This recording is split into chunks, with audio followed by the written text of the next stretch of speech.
Mga miyembro sila ng gang na White Dragon Knights, ang nangungunang gang sa underground society sa buong Luzon. Mr. Dwayne, ikinagagal akong makilala kayo.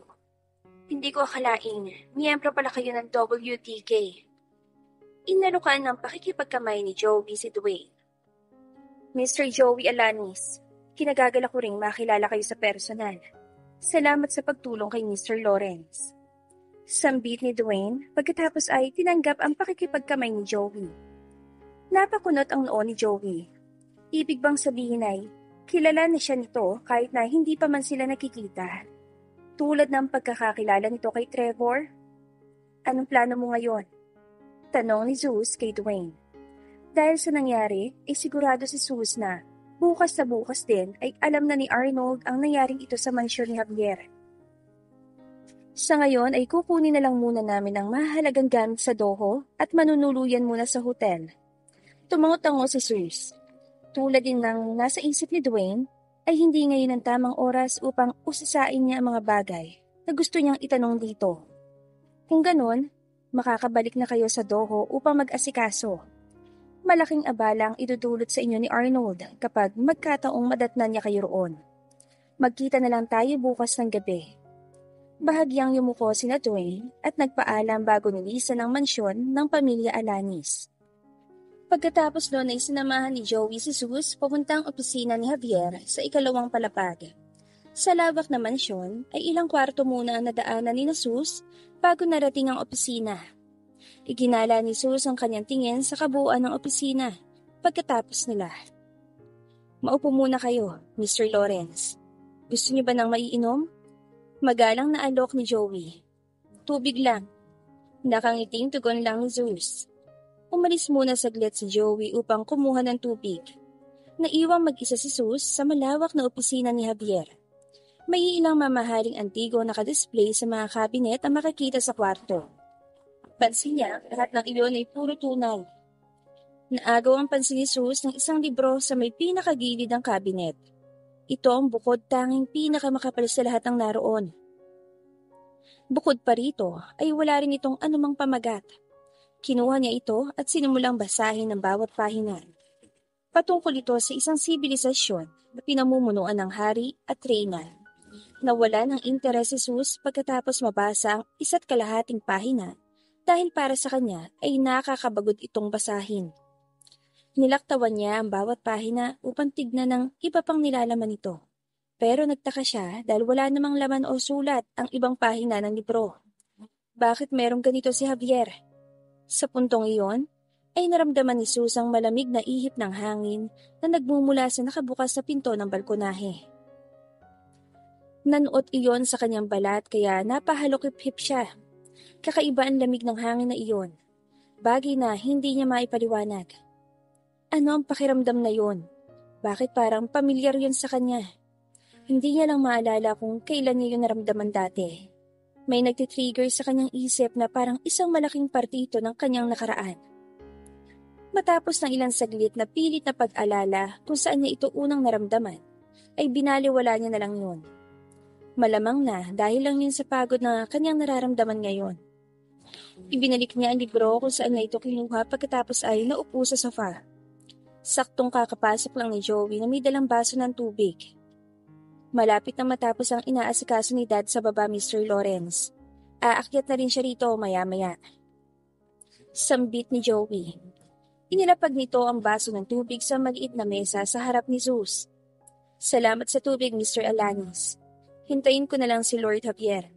Hindi mo na ako kailangang samahan pa habang hinihintay siya. Alam kong marami ka pang gagawin kaya maaari mo na akong iwanan. Wika ni Zeus. Nauunawaan niyang may mga mas importante pang gawain si Joey bukod sa pag-aasikaso sa kanya. Tamang-tama, Mr. Lawrence. May pinapagawa sa akin si Mom. Maiwan ko muna kayo. Malugod na sambit naman ni Joey. Bahagyang yumuko ito pagkatapos ay umalis. 15 minuto nakalipas ay muling bumukas ang pinto at pumasok muli rito si Javier habang inaalalayan Kina. Napabalikwas ng upo sa Zeus dahil sa nakaidlip siya. Mr. Lawrence, pasensya na kung pinaghintay kita. Mukhang inanto ka yata sa kakahintay sa akin. Natatawang sambit ni Javier. Hindi agad nakatugon si Sus dahil kay Kina siya nakatingin. Nagsimula na namang kumabog ng kakaiba ang kanyang puso. Napansin yun ni Javier kaya tumikhim ito upang agawin ang atensyon ni Sus. Agad namang iniiwas si Sus ang kanyang tingin kay Kina.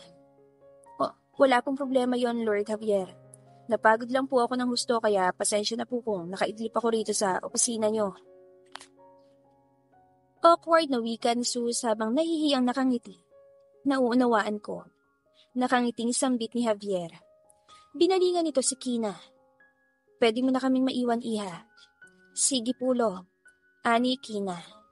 Binigyan muna nito si Sus ng tipid ng ngiti bilang pagbati bago tuluyang umalis.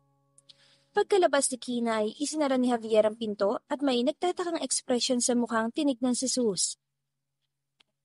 "Alam ko maganda ang aking apo, pero alam mo ring ikakasal na siya, hindi ba?" Sambit ni Javier na ikinakunot ng noon ni Sus. Napakamot siya sa kanyang kilay. Nauunawaan niya ang pinupunto ni Javier. "Tama po kayo. Umahanga lang po ako sa ganda ni Miss Alanis. Yun lang po yun." Tumango-tango si Javier. "Mabuti kung ganon." Sambit nito at naupo sa kaharap na sopang kinauupuan ni Sus. "Bago ko sabihin ang gusto kong sabihin sa'yo, gusto ko munang malaman kung nakita na ba kayo ni Kina. Nagtataka lang ako kung bakit parang kilala ka niya." Usisa ni Javier. Nanatiling nakakunot ang noo ni Sus dahil sa naging tanong ni Javier. Marahil ay hindi pa nila alam ang nangyari kay Kina sa Paraisong Tunay Bar. Ilang segundo nakalipas bago tumugon si Sus. "Nakilala ko siya sa Paraisong Tunay Bar nitong Huwebes lang. Gusto ko lang din pong itanong bakit nagtatrabaho si Kina bilang waitress samantalang kabilang naman po siya sa isang marangyang pamilya." Tanong pabalik ni Sus. Kahit na alam niya na ang sagot ay gusto niya mabigyan ng linaw kung ano ba talaga ang dahilan ng pagkakatakwil ng mga magulang ni Kina sa pamilya ni Alanis. Marami pa siyang gustong linawin mula kay Javier, hindi lang ang tungkol dito. Kaya malaking bagay rin kay Sus ang pag-uusap nilang ito. "Although it's a family matter, I will answer your question. May tiwala naman ako kung ano man ang pag-uusapan natin ay atin-atin lang." Sambit ni Javier bago muling nagpatuloy. "Napagdesisyonan namin nung palayasin ng bahay ang mga magulang ni Kina dahil iyon sa pagkakalugmok nilang mag-asawa dahil sa pagkalulong sa sugal. Ang anak kon si Ferdinand, ama ni Kina. Siya ang vice chairman ng Sinala Construction noon. Pero sinayang niya lang ang posisyong yun. Binigyan ko siya ng pagkakataon na magbago pero wala ring nangyari. Lahat ng ari-arian nilang mag-asawa ay naibenta nila. May maipakain lang sa kanilang bisyo. Hindi man lang nilang iniisip ang kapakanan ng kanilang anak. Kahit na mismo mga sarili nila ay napapabayaan na nila." Pagkukwento nito pagkatapos ay malalim na napabuntong hininga. "Kung ganon, yung mga magulang lang po ni Kina ang pinarusahan niyo. Pero bakit pati si Kina ay nadamay?" Usisa ni Sus. Ngumiti naman si Javier. "That time, Kina was only 12 years old. I can clearly remember her adorable face at habang umiiyak sa harapan ko. At nagmamakaawa dahil gusto niyang sumama sa mga magulang niya. Nag-aalala siyang baka walang mag-aasikaso sa mga magulang niya kapag wala siya. So I let her go with them. Ilang taon ko ring hindi nakita at nakasamang apo ko dahil sa naging desisyon naming palayasin ang mga magulang niya." Napatango-tango si Sus. Iyon pala ang dahilan. Ilang taon din palang nakaranas si Kina ng kahirapan na mas higit pa sa kanya. Hindi maiwasan ni Sus na makaramdam ng pagkahabag kay Kina. Napakabait at napakabuti nitong anak. Ang rason kung bakit muli sila nakabalik sa pamamahay na ito ay dahil sa kanilang anak. Kung hindi dahil kay Kina, ay hindi na nila mararanasan pang muli ang karangyaan. Sambit pa ni Javier na ikinataas ng kilay ni Sus. Ito ang bagay na gustong malaman ni Sus. Balak ni sana itong itanong kay Javier, pero hindi niya na inaasahang si Javier na mismo magsisimula ng usaping ito. "Ano pong ibig niyo sabihin?" tanong ni Sus. Ngumiti si Javier. "Hindi ko akalain na matutulungan ang relasyon ni Kina kay Lance ang Sinala Construction. Nitong mga nakalipas na linggo, ay sunod-sunod na problema ang kinaharap ng aming kumpanya. Kung hindi dahil sa tulong ni Theodore, ay kasalukuyan ng bankrupt ang Sinala Construction. At hindi niya yun sana gagawin kung hindi lang dahil sa magiging manugang niya na ang isa sa aking apo. Seryoso lang na tinitigan ni Susie Javier. Napaisip siyang parang may kakaiba sa pangyayari. Kaya napagdesisyon na naming ibalik ang pamilya ni Kina. Alam kong hindi papayag si Kina kung siya lang ang ibabalik namin sa pamamahay na ito. Dagdag pa ni Javier. Nabalik ang pagtataka si Sus. Ibig sabihin ay walang kinalaman si Javier sa sapilitang kasal ni Kina. Kaya maaaring ang naisip ni Sus na ibang posibilidad ang totoong nangyari. Isa na doon ang posibilidad na mga magulang mismo ni Kina ang nagpumilit kay Kina na pakasalan si Lance para lang muling makabalik sa pamilyang ito. Maari ko po bang malaman kung anong klaseng problema ang kinaharap ng inyong kumpanya? Pakiusap na tanong ni Sus.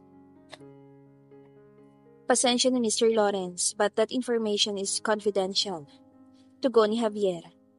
Isa pa, kahit naman nasabihin ko sa'yo, ay hindi mo naman maiintindihan dahil sa problemang kumpanya ito. Natatawan dagdag pa nito. Mahinang tumawa na lang din si Sus.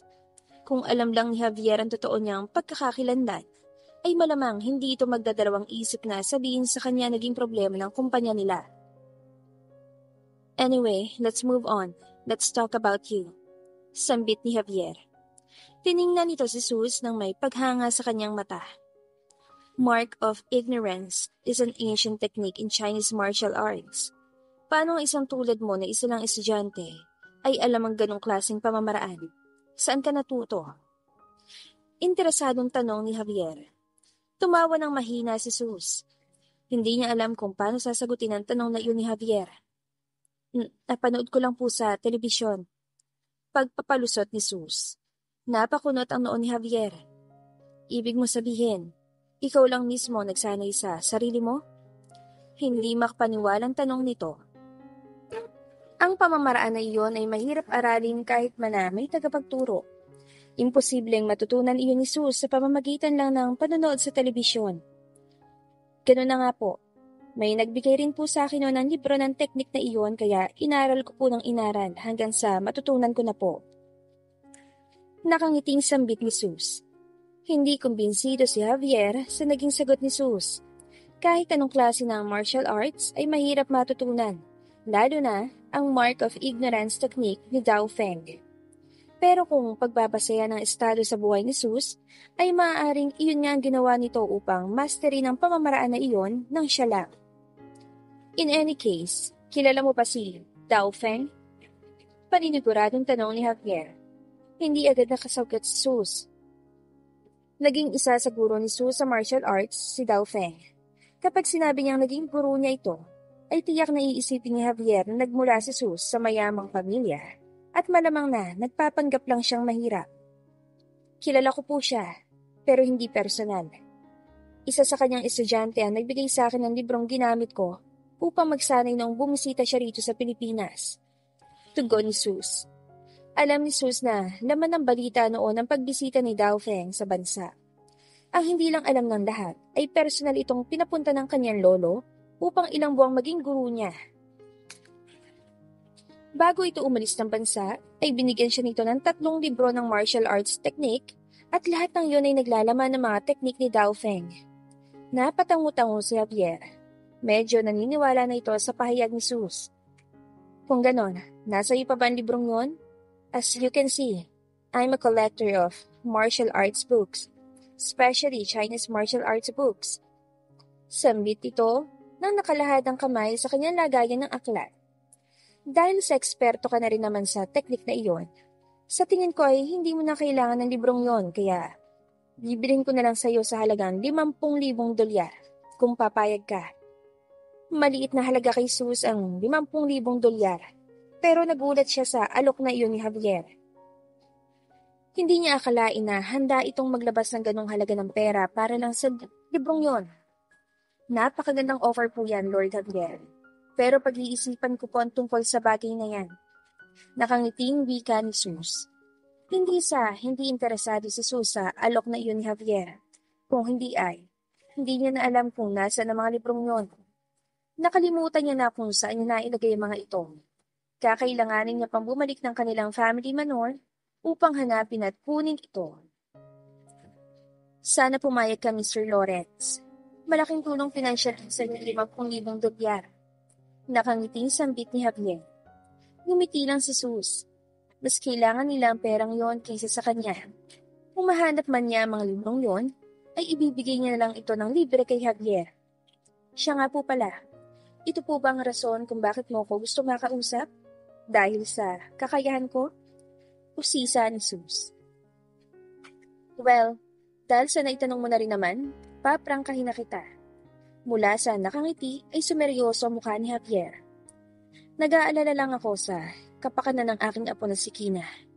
Dahil sa kanyang pagbabalik bilang anak mayaman, ay hindi ko maiwasang mag-alala na baka may magtangka sa kanya.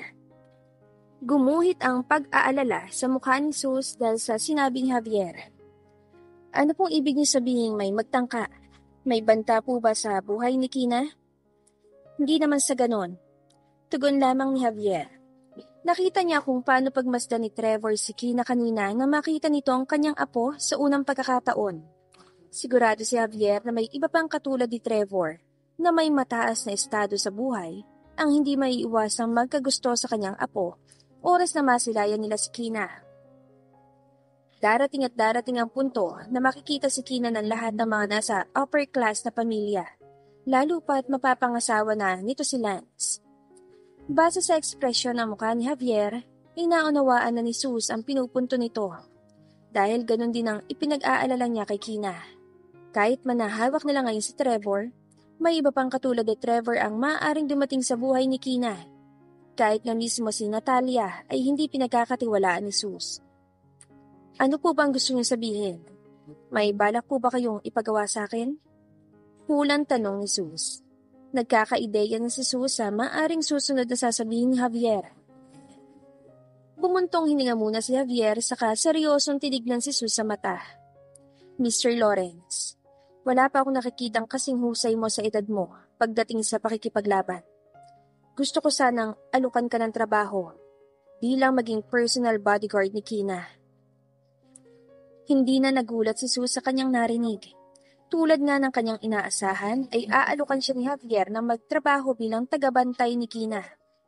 Oh? Tanging reaksyon lang ni Sus. Pakunwaring nagulat. I will pay you twice the salary of a bodyguard. Libre tirahan na rin. Pagkain mo na lang ang iintindihin mo, Mr. Lawrence. Pangumbinsi ni Javier. Gustong-gusto ni Sus pumayag sa napakagandang alok na ito ni Javier. Mas mababantayan niya na malapitan si Kina. Wala rin namang mawawala sa kanya kung papayag siya. If you're worried about your studies, I've already planned to transfer you to the Fernandina University. Nang sa ganun ay kahit sa loob ng paaralan ay mababantayan mo si Kina. Ako na rin ang bahala sa mga bayarin mo sa pag-aaral.